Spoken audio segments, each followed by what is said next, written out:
Welcome back my dear friends. आप सभी का स्वागत है आपके अपने channel study for RAS and IAS में। आज का हमारा जो वीडियो है वो राजस्थान के संत और संप्रदाय के ऊपर है और ये भाग 2 होगा। इससे पहले हम भाग 1 अपलोड कर चुके हैं, उसके अंदर हमने क्या क्या पढ़ा है उसको हम देख लेते हैं। एक शॉर्ट रिविज़न हम देख लेते हैं। तो देखिए, हमने पढ़ा था कि भक्ति के 2 प्रकार हैं, यानी कि राजस्थान में जो भक्ति आंदोलन स्टार्ट हुआ उसमें भक्ति के 2 प्रकार के संत या 2 धाराएँ जो है हमें देखने को मिलती है। पहली थी सगुण भक्ति और दूसरी है निर्गुण भक्ति। तो हमने निर्गुण भक्ति के जितने भी संत हुए और जितने भी उनके संप्रदाय हुए वो सारे हमने पढ़ लिए थे। एक शॉर्ट रिवीजन हम देख लेते हैं उसका।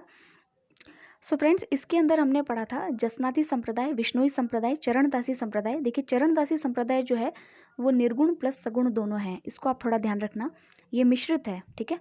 फिर है राम स्नेही, दादूपंत, लालदासी, निरंजनी और प्रणामी संप्रदाय। उसके अलावा जो संत हुए उनको हमने पढ़ा था रैदास जी, रज्जत जी, सुंदरदास जी, कबीरदास जी और संत पीपा। संत पीपा के बारे में हमने जो स्लाइड है वो नहीं पढ़ी थी, उसको हम आज कंप्लीट कर लेते हैं। संत पीपा पढ़ने के बाद में आपके जितने भी निर्गुण संत और संप्रदाय हैं वो सभी कंप्लीट हो जाएंगे। इसके अलावा एक संत और रहेंगे जिनको कि हम पहले सगुण में पढ़ेंगे और फिर उसको आप निर्गुण में इंक्लूड कर लीजिएगा, ठीक है। तो पहले हम संत पीपा पढ़ लेते हैं जिससे कि आपका निर्गुण संत जो है वो एकदम से कंप्लीट हो जाए, फिर हम सगुण संतों पे चलेंगे। देखिए, संत पीपा जो है इनका सही नाम तो था प्रताप सिंह और ये जो है एक राज परिवार में इनका जन्म हुआ।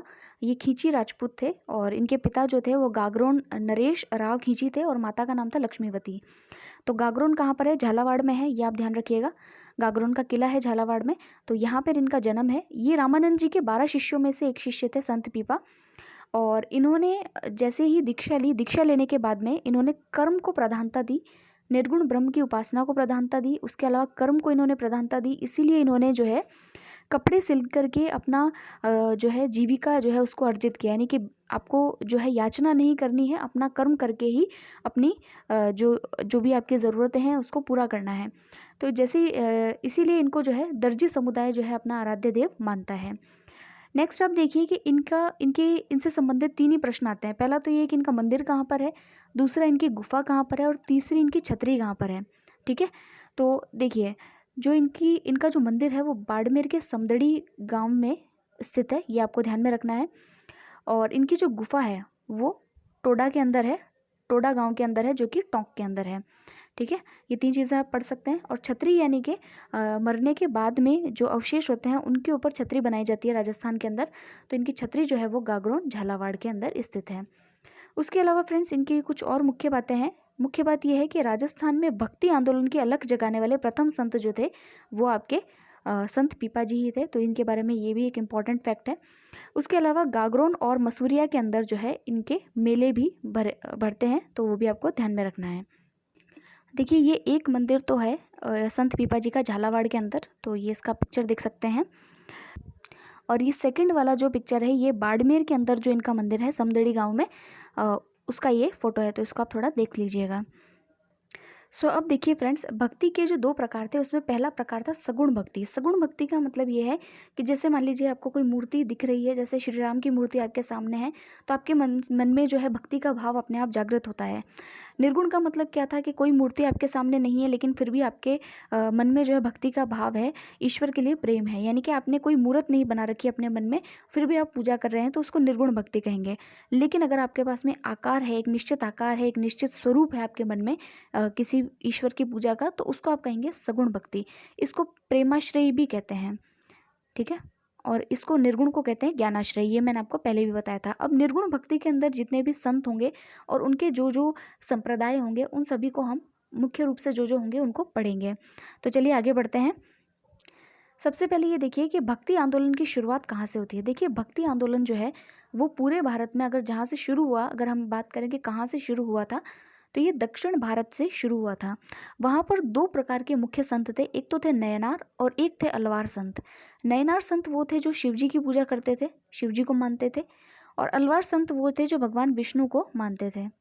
अगर आप पुरानी पिक्चर्स भी देखेंगे तो इनके ऊपर इन 2 संतों के अंदर काफ़ी लड़ाइयाँ होती थी और एक दूसरे को सर्वश्रेष्ठ बताने की होड़ होती थी। तो वो अगर आप पुरानी कोई मूवीज़ देखेंगे तो उसमें आपको दिख जाएगी। अब देखिए कि उत्तर भारत के अंदर यानी कि हमारे नॉर्थ इंडिया में जो भक्ति आंदोलन है उसकी शुरुआत करने का श्रेय रामानंद जी को जाता है, जो कि रामानुज के शिष्य थे, ठीक है।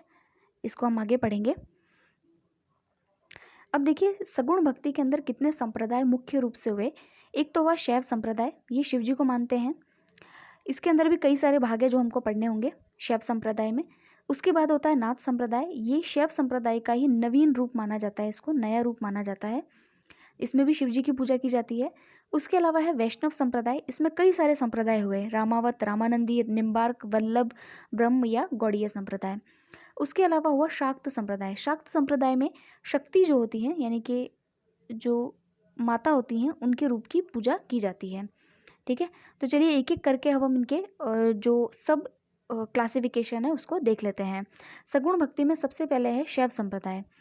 तो देखिए शैव धर्म जो है उसके अंदर शिव की उपासना की जाती है, भगवान शिव को या उनके जो भी रूप हैं उन्हीं की इसमें पूजा की जाती है, चाहे शिवलिंग हो, चाहे जो उनका भैरव रूप हो, उन सब की पूजा की जाती है।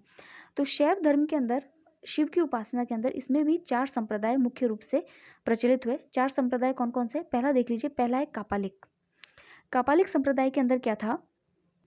देखिए कापालिक के अंदर क्या है कि जो भगवान शिव है उनको उनको जो है भैरव अवतार में उनकी पूजा की जाती है, यानी कि भैरव को जो है शिव का अवतार मान करके पूजा की जाती है। इसके जो साधु होते हैं वो तांत्रिक होते हैं, शमशानवासी होते हैं, शरीर पर भस्म लगाते हैं, सुरापान करते हैं यानी शराब पीते हैं, नरबलि देते हैं, और इनको अघोरी बाबा भी कहा जाता है। इसके तो अपन मूवीज़ में भी देखते हैं अघोरी बाबा को।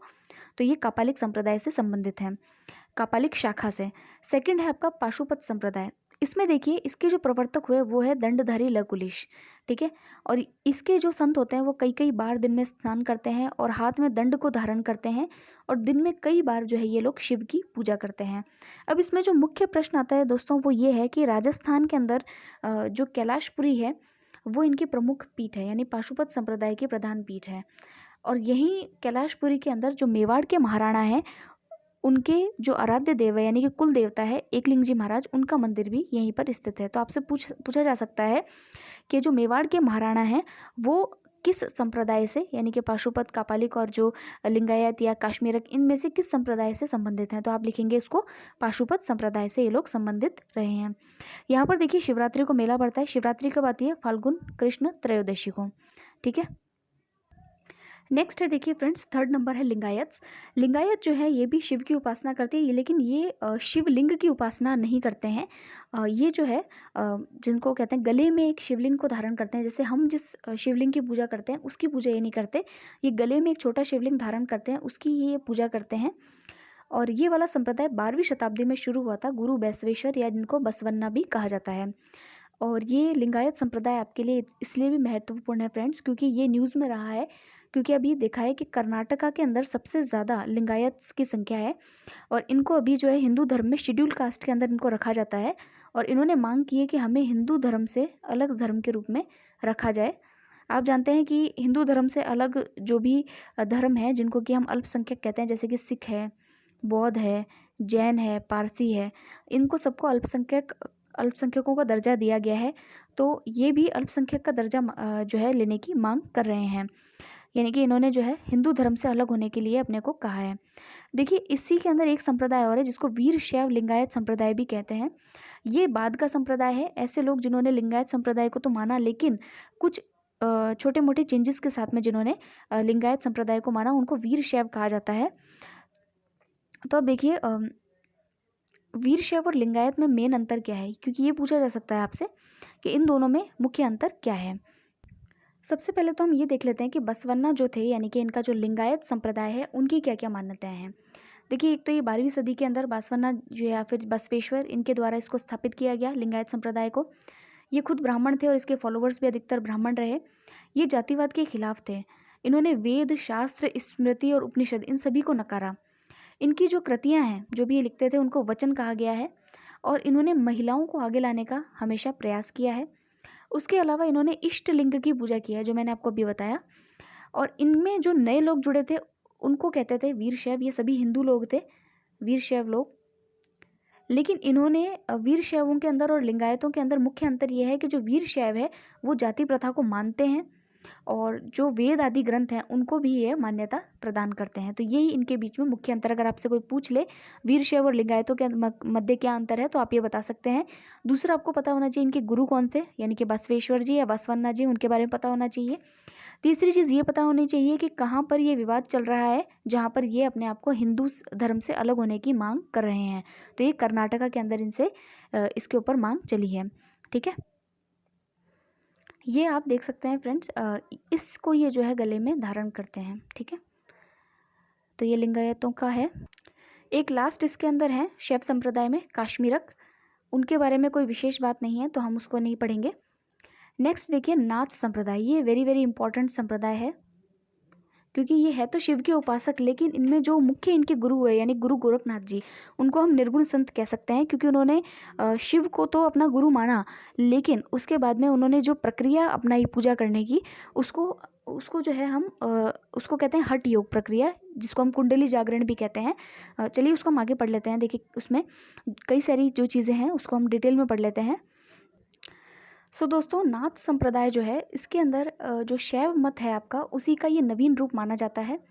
इसके प्रवर्तक जो है उनको नाथ मुनि कहा जाता है और इसके जो प्रमुख साधु हुए उसमें 9 नाथों का नाम आता है। ठीक है, 9 नाथों का इसके अंदर नाम आता है और राजस्थान में भी इसकी एक महत्वपूर्ण पीठ है। उसको हम आगे पढ़ेंगे, पहले हम 9 नाथों का नाम जो है उसको देख लेते हैं। देखिए इसमें ये जो 9 नाथ हैं जिसके अंदर नाम आता है आदिनाथ, यानी कि शिव को भी आप आदिनाथ कहते हैं या आदि योगी कहते हैं।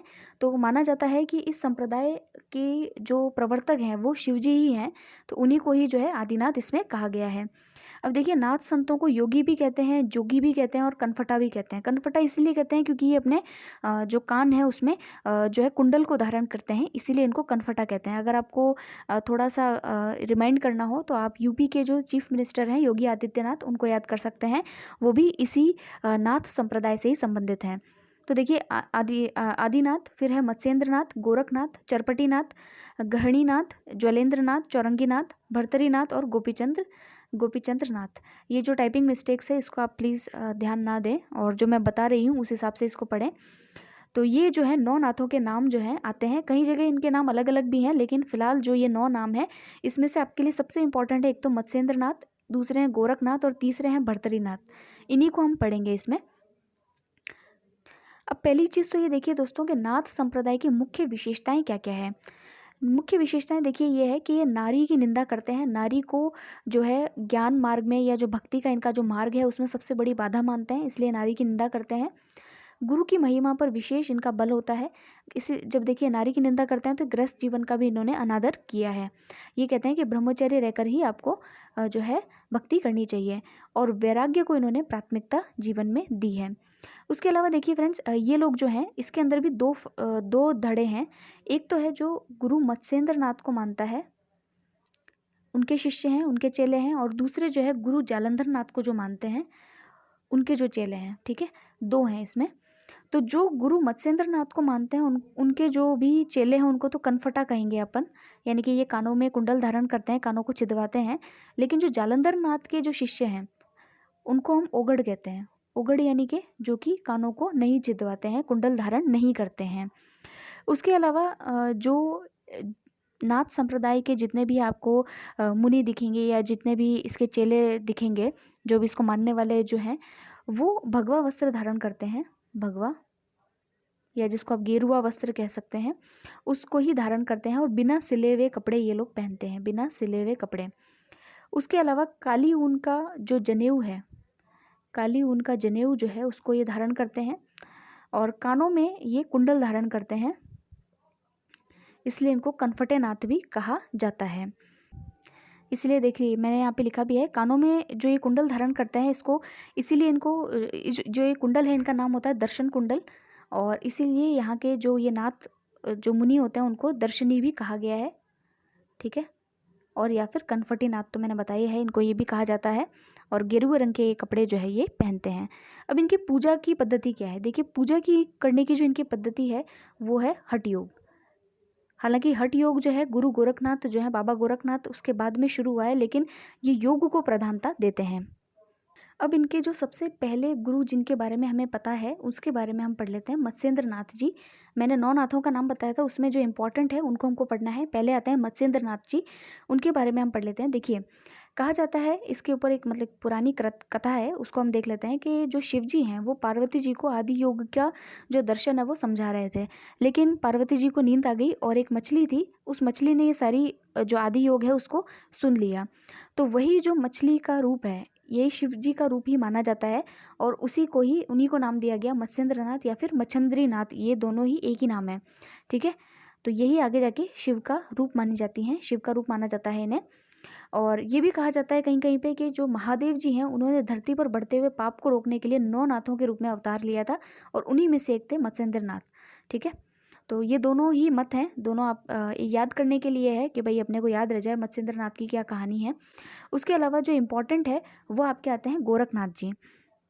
अब देखिए, गोरखनाथ जी के बारे में भी एक बहुत ही बढ़िया कहानी है कि जो मत्स्येंद्रनाथ जी हैं ये जो है अपने मतलब भ्रमण पे थे, और वहाँ पर ये एक महिला के यहाँ जाते हैं। महिला काफ़ी उदास थी क्योंकि उसके बच्चे नहीं हो रहे थे, तो इन्होंने एक बभूति जो होती है वो उसमें कुछ मंत्र करके और उसको दी थी कि भाई तुम इसका सेवन करना और तुम्हें पुत्र हो जाएगा। उस महिला ने जो है उस विभूति को जो गोबर के कंडे होते हैं वहाँ पर ले जा कर के रख दिया, और 12 वर्षों पश्चात जब वापस ये गुरु मत्स्येंद्रनाथ उस महिला के घर पहुँचे और पूछा, तो उस महिला ने कहा कि वो तो मैंने ग्रहण ही नहीं की और वो मैंने जो है वहाँ पे रख दी। तो इन्होंने कहा कि जो है मुझे दिखाओ तुमने किस स्थान पर जो है उसको रखा है।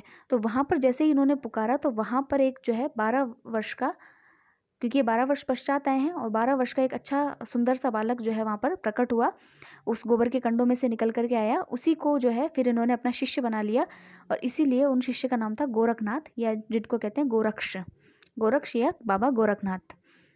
अब देखिए, क्योंकि गोरखनाथ जी जो है जो गुरु मत्स्येंद्रनाथ हैं उनके आशीर्वाद से इनका जन्म हुआ, इसलिए उनको जो है मानस पुत्र भी कहा जाता है मत्स्येंद्रनाथ जी का। और इनका जन्म गोबर या गौ से हुआ, इसलिए इनको गोरक्ष भी इनको कहा जाता है। ये शिव भक्ति को जो है इन्होंने प्राथमिकता दी, और इन्होंने एक नई भक्ति की जो पद्धति है उसको स्थापित किया, जिसको हम कहते हैं हठ योग। ठीक है, हठ योग। हठ योग के अंदर देखिए क्या होता है कि आपने देखा होगा, शक्तिमान तो अभी खूब चल रहा है, शक्तिमान में आपने देखा होगा जो गंगाधर पूजा करता है तो वो 7 चक्र उसके दिखाई देते हैं, तो उसको कहते हैं कुंडलिनी। तो कुंडलिनी जागरण जो है जिसके के अंदर कई कई सारे हमारे जो कुंडलियाँ होती है वो धीरे धीरे जागृत अवस्था में मतलब ध्यान करके उनको जागृत किया जाता है, तो वो वाला जो योग होता है उसको हम हठ योग कहते हैं। तो इसके बारे में आप देख लीजिएगा। उसके अलावा देखिए, जो गोरखनाथ जी हैं उनको कहते हैं कि ये सतयुग से लेकर के कलयुग तक जो है इनके जीवित होने के प्रमाण मिलते हैं, और इन्हीं के नाम से जो यूपी है यानी उत्तर प्रदेश का जो गोरखपुर है वो गोरखनाथ जी के नाम से ही उसका नाम पड़ा है। उसके अलावा जो गोरखनाथ जी है उन्होंने जो है जो ग्रंथों की रचना की उसको हम देख लेते हैं। एक ग्रंथ है सिद्ध सिद्धांत पद्धति। इसके अंदर इन्होंने हठ योग को समझाया है कि हठ योग को किस तरीके से जो है परफॉर्म करना चाहिए। उसके अलावा इनका जो जन्म है उसको लेकर के काफ़ी विवाद हैं। उन विवादों में से जो सबसे सही माना जाता है वो ये है कि इनका जन्म 13वीं शताब्दी के अंदर हुआ है। हालांकि जो प्रमाण है वो तो ये कहते हैं कि ये सतयुग से लेकर त्रेता युग, द्वापर युग और उसके बाद में कलयुग तक में जो है ये जीवित हैं, और इनको साक्षात शिव का अवतार कहा जाता है बाबा गोरखनाथ को। और इन्होंने देखिए 14 ग्रंथों की जो है वो रचना की है। उसमें से कुछ जो रचनाएं हैं वो काफ़ी इंपॉर्टेंट है। पहली है सब्दी, दूसरी है सप्तवार, तीसरी है नरवे बोध, फिर है चौथी आत्मबोध, फिर है प्राण संकली, और लास्ट है पद। तो ये आप जो है इनको इनकी रचनाओं को भी याद रखिएगा, ये इंपॉर्टेंट है, ये एग्जाम में पूछी जा सकती है। अब देखिए, बाबा गोरखनाथ जो हैं उनकी मान्यता सिर्फ हमारे राजस्थान में या सिर्फ भारत में ही नहीं है, नेपाल के अंदर भी है। और नेपाल में जो आपने गोरखा नाम सुना होगा, ये गोरखा नाम बाबा गोरखनाथ से आता है। उसके अलावा वहाँ के जो राष्ट्रीय इष्ट देव हैं वो गोरखनाथ जी हैं, और वहाँ उनकी मूर्ति भी स्थापित है। ठीक है, तो इसको ध्यान रखना है। और हाँ, वहीं इनके नाम पर एक रोट महोत्सव है, रोट महोत्सव, उसका भी आयोजन किया जाता है। अब देखिए दोस्तों, जो आपके नाथ पंथ है उसके कई सारी जो हैं उसमें हम कई सारे पंथों के नाम आते हैं। जैसे कि हमने 9 नाथों के नाम पढ़े हैं, तो उसी तरीके से इसमें कई सारे पंथ हैं जिसमें कि 12 पंथ जो हैं वो कहे जाते हैं कि नाथ संप्रदाय के 12 पंथ हैं। उन 12 पंथों को हमको नहीं पढ़ना है, सिर्फ मैंने इसको दिखाने के लिए बताया है कि 12 पंथ हैं, जिसमें कई सारे जैसे वैराग्य पंथ है, माननाथी पंथ है, कनंत पंथ है, पागल पंथ है, सत्य पंथ है, ये सारे पंथ के नाम हैं। उसमें जो हमारे लिए इम्पोर्टेंट है वो 2 पंथ हैं, एक तो है वैराग्य पंथ और दूसरा है माननाथी पंथ। क्यों? क्योंकि राजस्थान के अंदर इन 2 पंथों का जो है हमको स्थान देखने को मिलता है। अब देखिए इन दोनों के अंदर सबसे पहले जो वैराग्य पंथ है, वैराग्य पंथ जो है इसके मूल प्रवर्तक थे भर्तृहरि जी। भर्तृहरि जी के बारे में मैं अभी आपको बताऊंगी। अभी आप ये ध्यान रखिए कि इसके मूल प्रवर्तक थे भर्तृहरि जी, और इन्होंने वैराग्य पंथ की जो पीठ है उसकी स्थापना करी राजस्थान प्रदेश के नागौर जिले में राताडूंडा नामक जो स्थान है वहाँ पर। तो आपको ये ध्यान में रखना है कि वैराग्य पंथ की पीठ कहाँ पर है, राताडूंडा स्थान पर, जो कि नागौर जिले के अंदर स्थित है।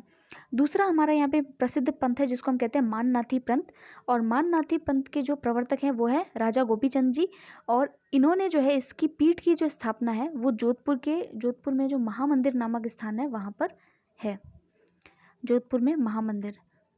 ठीक है, अगर कोई जोधपुर आता हो तो उसको पता होगा कि जो महामंदिर है वो नाथ संप्रदाय से संबंधित है, और इसकी स्थापना तो जो है जोधपुर के जो महाराजा हैं, महाराजा मान सिंह जी, उन्होंने जो है इस मंदिर को बनवाया था। जोधपुर के महामंदिर को किसने बनवाया था? जो जोधपुर के राजा मान सिंह जी है उन्होंने इसको बनवाया था। तो ये 2 पंथों के नाम ही आपको याद रखने हैं। ज़्यादा पंथों में कंफ्यूज मत होइएगा, क्योंकि वो कोई बंगाल से संबंधित है, कोई कहीं से संबंधित है, वो हमसे एग्जाम में नहीं पूछा जाता। तो वैराग्य पंथ और माननाथी पंथ, इन 2 पंथों को आपको याद में रखना है, ये आपके नाथ संप्रदाय से संबंधित हैं। नेक्स्ट आते हैं भर्तृहरि जी, जो मैंने आपको अभी बताया कि जो वैराग्य पंथ के स्थापक भी हैं, लेकिन इनके बारे में कुछ एक स्टोरी है जो आपको पता होनी चाहिए। कई लोगों को पता भी होगी, मैं फिर भी बता देती हूँ कि भर्तृहरि जी जो थे ये उज्जैन के राजा थे, और इनकी प्रिय पत्नी का नाम था पिंगला। और ये जब गुरु जी के पास गए, गोरखनाथ जी के पास, तो इन्होंने इनको एक चमत्कारी सेव दिया, और इन्होंने ये कहा गुरु जी ने कि अगर तुम इसको खा लोगे तो इससे तुम जो है मतलब कभी बूढ़े नहीं होगे, यानी कि अजर हो जाओगे। तो इन्होंने सोचा कि मैं जो है क्या करूँगा इस फल को खाकर। इन्होंने अपनी प्रिय पत्नी पिंगला को जो है ये फल दे दिया। पिंगला ने ये फल जो है अपने जो जिससे प्रेम करती थी कोतवाल से, उस कोतवाल को दे दिया। कोतवाल प्रेम करता था एक वेश्या से, उसने ये फल एक वेश्या को दिया, और उस वेश्या ने सोचा कि मैं इस फल को खा करके क्या करूँगी, ये हमारे देश के राजा को खाना चाहिए, जिससे कि जो है वो जो है अच्छा शासन कर सकें। जब ये फल वापस राजा के पास पहुंचा तो उनको बड़ा दुख हुआ, और उन्होंने जब सारी बात पता की तो उन्हें पता चला कि ये सारा मामला है। इससे शुद्ध होकर उन्होंने जो है वैराग्य को अपना लिया, यानी कि अपने जितना भी राजपाट था उसको उन्होंने छोड़ दिया, और विक्रमादित्य जो थे उनको अपना राजपाट सौंप करके ये खुद तपस्या के लिए चले गए थे। तो भर्तृहरि जी जो हैं वो एक संस्कृत में कवि भी रहे हैं, यानी कि काफ़ी सारी रचनाएं की हैं संस्कृत के अंदर। जो शतक त्रय है, यानी कि 3 रचनाएं की है जो काफ़ी इंपॉर्टेंट है, ये संस्कृत में की है, इनको शतक त्रय कहा जाता है। पहली है नीति शतक, दूसरी है श्रृंगार शतक, और तीसरी है वैराग्य शतक। तो ये सारी रचनाएं किसकी है? भर्तृहरि जी की है। तो इसको आप ध्यान में रखेंगे। तो भर्तृहरि जी से संबंधित कितने फैक्ट हो गए? पहले तो गोरखनाथ जी के शिष्य थे, संस्कृत में कविताएं लिखते थे, और संस्कृत के कवि रह चुके हैं, और इन्होंने 3 जो है ग्रंथ लिखे हैं, नीति शतक, श्रृंगार शतक और वैराग्य शतक। उसके अलावा जो है जो भर्तृहरि जी है उन्होंने वैराग्य पंथ की स्थापना की है, जिसकी प्रमुख पीठ कहाँ पर है? राताडूंडा के अंदर है। राताडूंडा कहाँ पर है? नागौर के अंदर है। ठीक है, तो ये सारी चीज़ें आपको याद में रखनी है। नेक्स्ट हम देखते हैं, सॉरी, ये जो राताडूंडा है ये कहाँ पर है फ्रेंड्स? ये पुष्कर के अंदर है, ये आप ध्यान में रखिएगा, थोड़ा उसमें मिस्टेक है। राताडूंडा जो है वो पुष्कर में है, इसको आपको ध्यान में रखना है। ठीक है, सो फ्रेंड्स हमने शैव संप्रदाय, नाथ संप्रदाय दोनों पढ़ लिए हैं। इसके बाद आते हैं वैष्णव संप्रदाय में। वैष्णव संप्रदाय में हम पढ़ेंगे रामावत, रामानंदी, निम्बार्क, वल्लभ, ब्रह्म या गौड़ीय संप्रदाय। शाक्त संप्रदाय के बारे में मैं यही बता देती हूँ। शाक्त संप्रदाय में देखिए जो दुर्गा है उनकी विभिन्न रूपों में पूजा की जाती है, और आप जानते हैं कि जितने भी राजपूत शासक हुए उनकी जितनी भी कुलदेवियाँ हुई, चाहे करणी माता हो, नागनेचा माता हो, या और भी आप देख लीजिए शिला माता हो, ये सारी जो है इन्होंने शक्ति पूजा यानी कि देवी की पूजा पर बल दिया है। तो ये शाक्त संप्रदाय कहलाता है। इसके बारे में हम डिटेल से नहीं पढ़ेंगे क्योंकि कुछ विशेष इसमें है नहीं। तो वैष्णव संप्रदाय जो है जिनसे संबंधित ये सारे सेक्ट हैं उन सबको हम अब एक एक करके पढ़ेंगे। रामावत संप्रदाय सबसे पहले हम पढ़ लेते हैं। ये एक डिटेल है जिसको हम देख लेते हैं। देखिए रामावत संप्रदाय रामानुज का है। रामानंदी संप्रदाय हम पढ़ेंगे जो कि रामानंद जी का है। आचार्य निम्बार्क का निम्बार्क संप्रदाय है। वल्लभाचार्य का वल्लभ संप्रदाय है, और स्वामी माधवाचार्य का गौड़ीय संप्रदाय। ये सारे हमको एक एक करके पढ़ने हैं। उसके अलावा सगुण भक्ति के जो अन्य संत हैं उनमें हम 4 संतों के बारे में मुख्य रूप से पढ़ेंगे। संत शिरोमणि मीराबाई जी, भक्त कवि दुर्लभ, संत कर्माबाई जाट और धन्नाजी जाट। ठीक है, अब हम रामानुज जी के बारे में पढ़ते हैं। देखिए फ्रेंड्स, सभी लोग जो है रामानंद और रामानुज के बारे में पढ़ करके जो है कंफ्यूज हो जाते हैं कि रामानुज हैं या रामानंद हैं। इसके लिए कोई ट्रिक नहीं है। तो देखिए रामानंद जो हैं, क्योंकि ये दक्षिण के लिए है, तो ये मान लीजिए कि ये दक्षिण के अंदर नहीं आएंगे, ये नॉर्थ में है, यानी कि उत्तर के अंदर है। बस इतना ध्यान रखिए। रामानंद जी के क्योंकि जितने भी शिष्य हैं, आपको पता है 12 शिष्य हुए, तो 12 के 12 शिष्य हमारे यहाँ पर उत्तर भारत में ही हुए, दक्षिण भारत में नहीं हुए। तो इससे आप ध्यान रखिएगा कि रामानंद जो हैं वो हमारे उत्तर भारत के जो है संत हुए हैं, महान संत हुए हैं।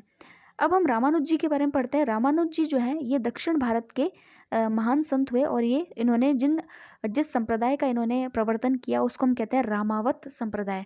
नाम से ही सिद्ध है, क्योंकि इसमें राम की पूजा, यानी कि विष्णु जो है उन्हीं का अवतार माना जाता है राम को, तो उस रूप में इन्होंने इनकी पूजा करना शुरू किया था।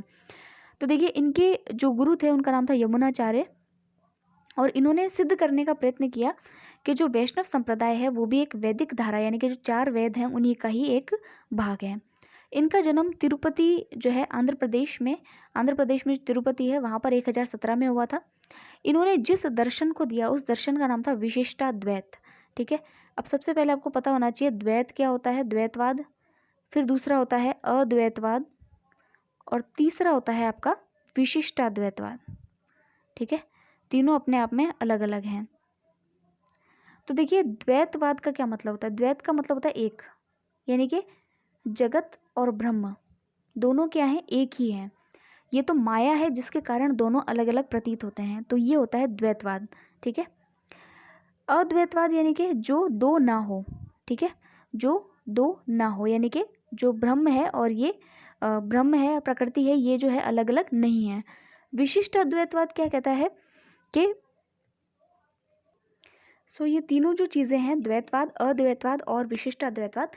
द्वैत का मतलब होता है दो, ठीक है, यानी कि जीव और जगत अलग अलग है, और अद्वैत का मतलब होता है कि जीव और जगत अलग अलग नहीं है, माया के कारण ये हमको अलग अलग दिखाई देते हैं। अद्वैत का मतलब ही क्या हुआ, जो दो नहीं है। द्वैत का मतलब जो दो है, यानी कि जीव और जगत। अद्वैत का मतलब जो दो नहीं है, यानी कि जीव और जगत अलग अलग नहीं है। ठीक है, यानी कि जीव और जगत नहीं, सॉरी, जिसको हम कहेंगे जीव जगत और ब्रह्म। ठीक है, ये जो है अलग अलग नहीं है, सिर्फ माया के कारण ये हमको अलग अलग दिखते हैं। अगर हम विशिष्ट अद्वैत की बात करें तो विशिष्ट अद्वैत ये कहता है कि ब्रह्म अलग है और जीव अलग है, लेकिन ये जितने भी जीव है ये सब ब्रह्म के ही हिस्से हैं, इसी में जाकर के मिल जाएंगे। जैसे कि अगर मान लीजिए अभी मैं ये कहूँ कि एक प्लास्टिक की कुर्सी और एक प्लास्टिक का पेन, दोनों है क्या, दोनों है तो अलग अलग, लेकिन ये अंत में जाकर के क्या है, ब्रह्म ही है, क्योंकि दोनों ही प्लास्टिक से बने हैं, इसलिए दोनों ही क्या हैं, ब्रह्म हैं। ठीक है, तो ये तीनों चीज़ें हो गई, या ये शायद आपको क्लियर हो गया होगा। द्वैत का मतलब होता है दो, यानी कि इसमें दो हैं। ठीक है, जीव जगत और ब्रह्म दोनों अलग अलग हैं। अद्वैत का मतलब हो गया कि दोनों अलग अलग नहीं हैं, सिर्फ माया के कारण ही हमको अलग अलग लगते हैं। और तीसरा हो गया विशिष्टाद्वैत, जिसके के अंदर हमने बताया है कि दोनों अलग अलग होते हुए भी परस्पर एक दूसरे से जुड़े हुए हैं। ठीक है, ये तीनों के दर्शन, ये अलग अलग दर्शन हैं। तो जो रामानुज जी ने जो दर्शन दिया, ये आपसे पूछ लिया जाता है 2013 का, अगर आप 12 का अगर RS प्रीलिम्स का पेपर आप देखेंगे तो वहाँ पूछा गया है कि विशिष्टाद्वैत दर्शन किसके द्वारा दिया गया है, तो ये रामानुज के द्वारा दिया गया है। अब देखिए श्री भाष्य की इन्होंने एक रचना की है, मतलब इन्होंने जो है जो ब्रह्म सूत्र है जो कि बद्रायण द्वारा लिखा गया है, उस ब्रह्म सूत्र पर इन्होंने श्री भाष्य की रचना की है। इसी ब्रह्म सूत्र पर एक दूसरे श्री भाष्य की रचना किसके द्वारा की गई है, शंकराचार्य के द्वारा भी की गई है। इन शंकराचार्य को जब हम भारत का भक्ति आंदोलन पढ़ेंगे तो वहाँ हम इनको डिटेल से पढ़ेंगे, तो ये हिस्ट्री का पार्ट है वैसे। अब देखिए इन्होंने जो है राम को परम ब्रह्म मानकर जो है उसकी आराधना की है। तो देखिए राम जो है वो भी भगवान विष्णु के ही अवतार माने जाते हैं। ठीक है, विष्णु के कितने अवतार हैं वो अगर आप कमेंट सेक्शन में लिखेंगे तो उससे आपका भी नॉलेज बढ़ेगा। नेक्स्ट हम देखते हैं। तो देखिए इन्होंने राम की क्योंकि पूजा की और राम के भक्ति का प्रचार प्रसार किया, इसीलिए इनके संप्रदाय को रामावत संप्रदाय भी कहा जाता है। नेक्स्ट हमारे लिए हैं रामानुज के शिष्य जो हैं, यानी कि रामानंद जी। ठीक है, अब देखिए, उत्तर भारत में वैष्णव धर्म का प्रचार करने का श्रेय, यानी कि उत्तर भारत में भक्ति आंदोलन को सबसे प्रथम कौन लेकर के आया, वो उसका श्रेय रामानंद जी को जाता है।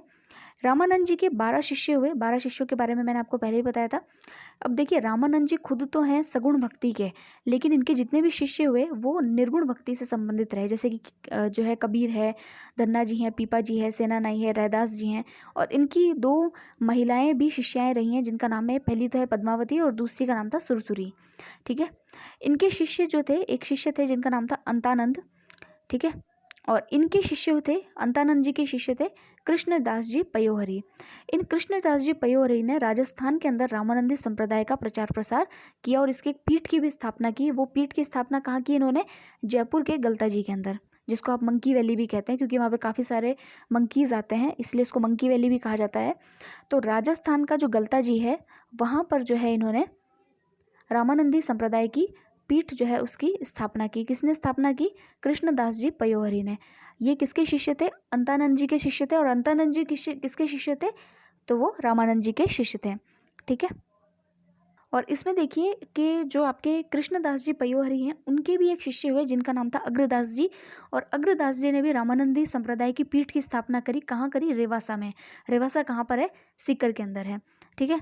और इनके बारे में एक लाइन और है कि अग्रदास जी जो है, उन्होंने सीकर में राम की जो माधुर्य भाव की भक्ति, यानी कि कृष्ण की तरह एक रसिक नायक माना उनको भी, राम को। और इसीलिए इनका जो संप्रदाय है वो अलग से उसका नाम हुआ रसिक संप्रदाय।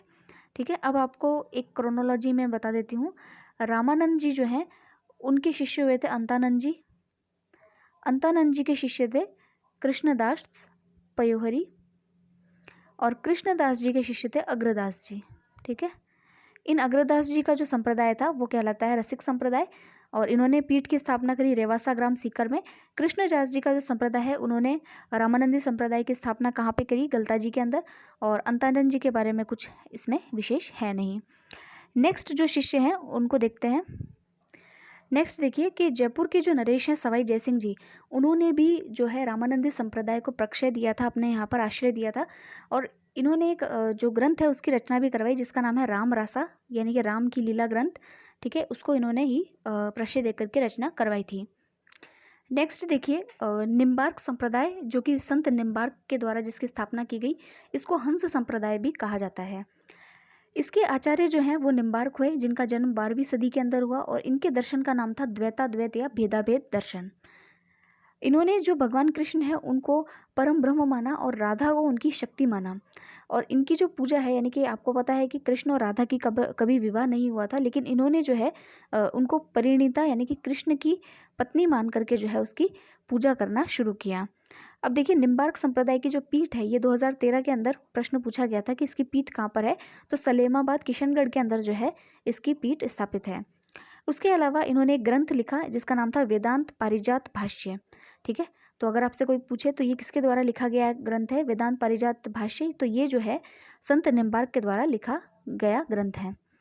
नेक्स्ट है आपके साथ वल्लभ संप्रदाय। अब वल्लभ संप्रदाय जो है, इसमें क्या क्या पढ़ना है आपको? देखिए, वल्लभ संप्रदाय जो है उसको हम पुष्टि मार्ग भी कहते हैं, पुष्टि मार्ग भी कहा जाता है। उसके अलावा देखिए, इसकी स्थापना जो है वल्लभाचार्य ने 16वीं सदी के अंदर की थी, और वाराणसी के अंदर इसकी स्थापना की गई थी। उसके बाद में देखिए इनका एक ग्रंथ है, बहुत ही फेमस ग्रंथ है जिसका नाम है अणुभाष्य। वो इसकी रचना इन्होंने की थी। उसके अलावा इन्होंने जो दर्शन दिया उसको हम कहते हैं शुद्धाद्वैत। ये थोड़ी सी टाइपिंग मिस्टेक है, शुद्धाद्वैत। ठीक है। ये इनका दर्शन है। उसके अलावा इन्होंने जिस मंदिर की स्थापना की वो श्रीनाथ जी का मंदिर है, और इसकी स्थापना इन्होंने वृंदावन के अंदर की। इनके एक पुत्र हुए जिनका नाम था विट्ठलनाथ जी।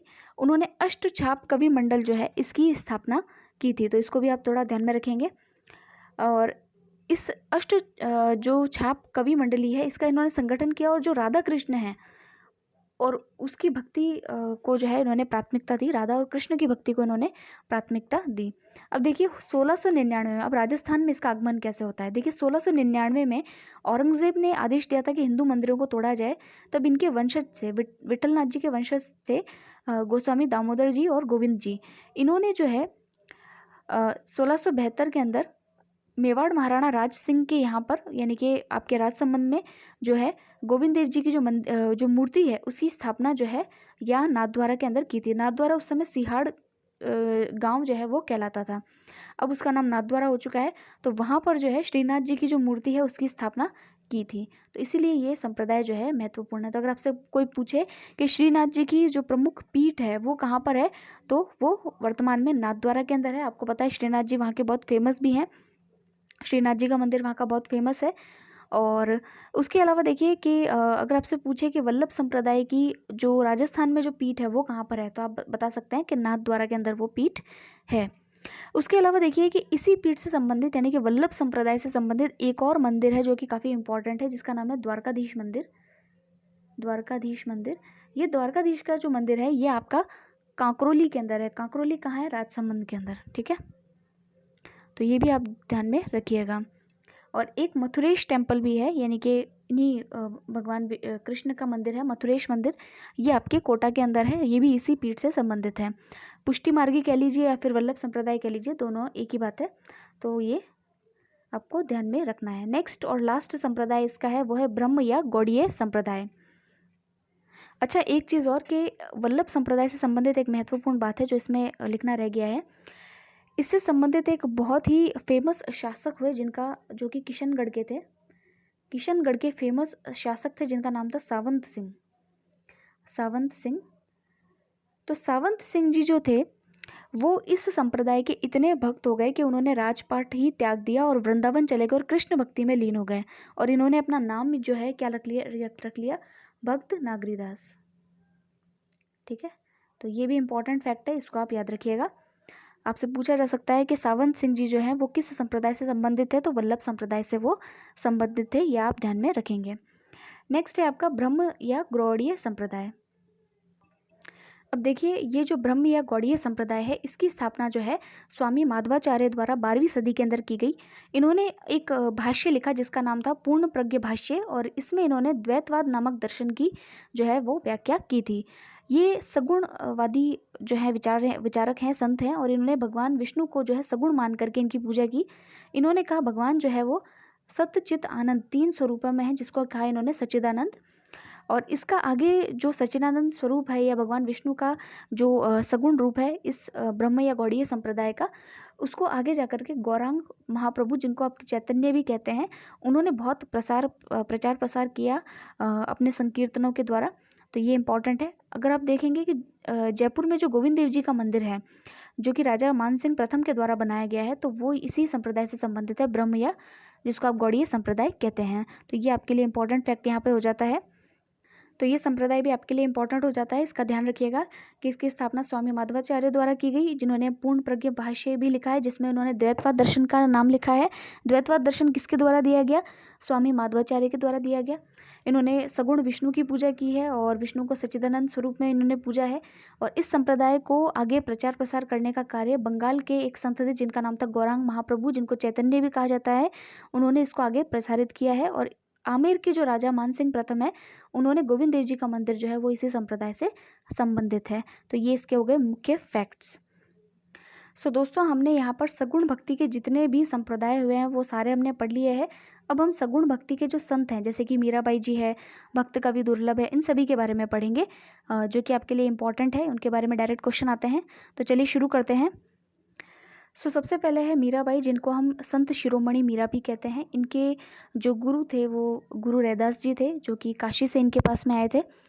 इनका जन्म जो है 1498 के अंदर हुआ, मेड़ता के अंदर।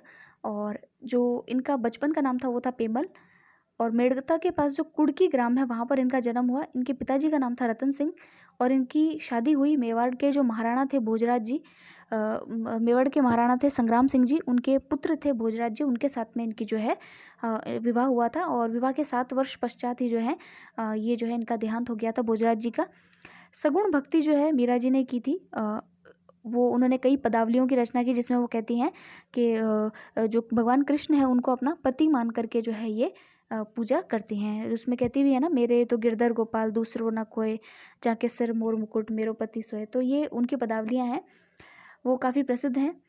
उसके अलावा देखिए इनका अंतिम समय जो है द्वारिका के अंदर बीता था। इनको राजस्थान की मीरा कहा जाता है, और दास दासी संप्रदाय जो है वो इनके द्वारा ही चलाया गया था।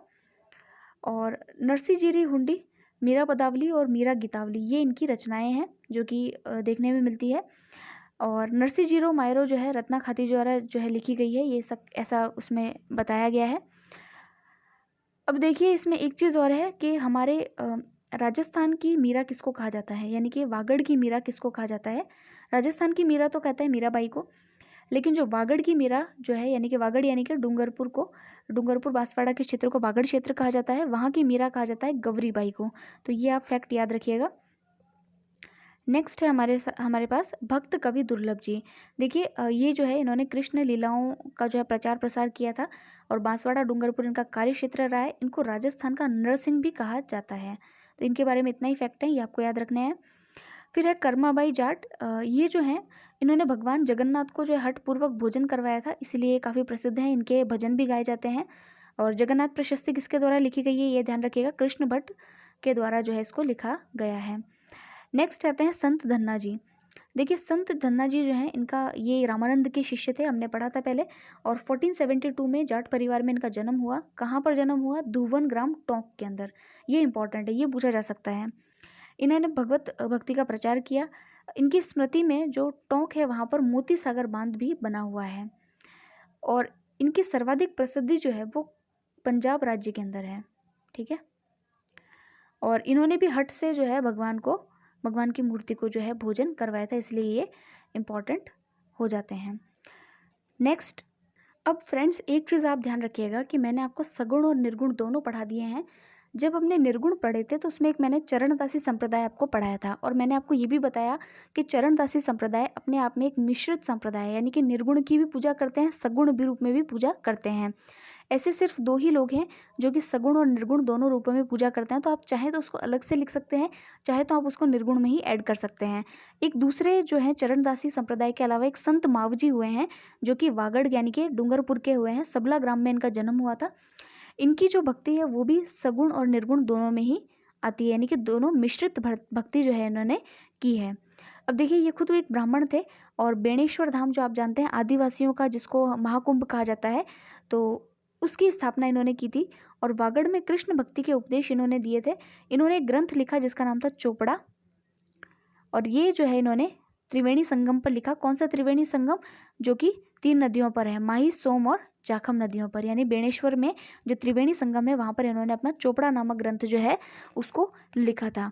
तो आपको ये याद रखना है कि निर्गुण और सगुण का समन्वय करने वाले जो दो ही संप्रदाय या दो ही संत हुए हैं, एक तो चरणदास जी और दूसरे संत मावजी, ठीक है। तो ये आप ध्यान में रखिएगा, हो सके तो आप इसको अलग से लिख लीजिएगा। एक संत और हैं जिनके बारे में छोटा सा हमको पता होना चाहिए, जैसे कलयुग के वाल्मीकि किसको कहा जाता है, इस तरीके से। तो देखिए एक संत हुए संत हरिदास जी, और ये डकैत थे पहले, और एक महात्मा के उपदेश सुनने के बाद में जो है ये इनका हृदय परिवर्तन हुआ और ये संत बन गए, इसलिए इनको कलयुग का वाल्मीकि कहा जाता है, ठीक है। तो अब आप एक चीज़ अलग से नोट डाउन कर लीजिएगा कि सगुण और निर्गुण दोनों ही कौन से संप्रदाय हैं, एक तो चरणदासी और एक संत मावजी वाला, ठीक है। तो ये हो गया इंपॉर्टेंट चीज़ें आपके लिए। तो मैंने पूरा बता दिया है कि सगुण कौन से हैं, निर्गुण कौन से हैं, सगुण प्लस निर्गुण कौन से हैं। अगर आपको कोई भी डाउट हो, कोई भी अगर आपको कोई क्वेश्चन पूछना हो तो आप कमेंट सेक्शन में ज़रूर से कमेंट करें, और ज़्यादा से ज़्यादा कमेंट करके बताएं, जिससे कि पता चले कि वीडियो आपके लिए यूज़फुल है या नहीं। एक बात की गारंटी तो है, क्योंकि हमने तकरीबन इसको 1 घंटे तक 1 घंटे से ज़्यादा हमने पढ़ लिया है। 1.5 घंटे का हमारा वीडियो हो चुके हैं दोनों वीडियोस। तो उससे आपको पता चल जाएगा कि इसमें जितनी भी चीज़ें हैं सारी चीज़ें एक जगह कंपाइल की जा चुकी हैं। आपको कोई भी अदर सोर्स की आवश्यकता अब नहीं पड़ेगी मेरे हिसाब से, सारी चीज़ें एक ही जगह कंपाइल्ड हैं। तो आप इसके नोट्स बना सकते हैं, या फिर आप कुछ समय वेट करें तो एक बुक भी पब्लिश होने वाली है, तो आप उसमें से भी पढ़ सकते हैं। जैसा भी आपको ठीक लगे आप नोट्स बनाइए, अभी आपके पास में समय है, और अच्छी तरीके से इसको 2-3 बार रिवाइज़ कीजिए, जिससे कि आपको ये याद हो जाएंगे। तो फ्रेंड्स इसी तरीके से आप पढ़ते रहें। All the very best and thank you very much.